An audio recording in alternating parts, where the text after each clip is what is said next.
wadogo kutoka kaunti hii sasa wanatoa wito kwa serikali kutoa suluhu ya kudumu kwa mafuriko ambayo kila mara husababisha vifo na kuharibu mimea shambani. Hassan Yusuf, mkulima kutoka shamba la Maramtu, anasema kuwa kwa miaka mitano wamekuwa wakikumbwa na hasara ya mamilioni ya pesa, akisema kuwa wakulima wadogo ambao wamejiingiza katika kilimo wamekata tamaa baada ya miaka mingi ya kukabiliwa na hasara kubwa, jambo ambalo anasema haliendani na azma ya nchi ya kuafikia utoshelevu wa chakula. Constant headache for the farmers because if you look at history, the surplus water from the dam used to come at a scheduled process.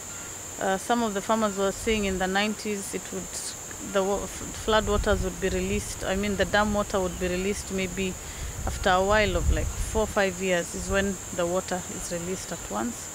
But over the last few years, you experience floodings 2 times a year, in December and mid-April, May, around this particular season.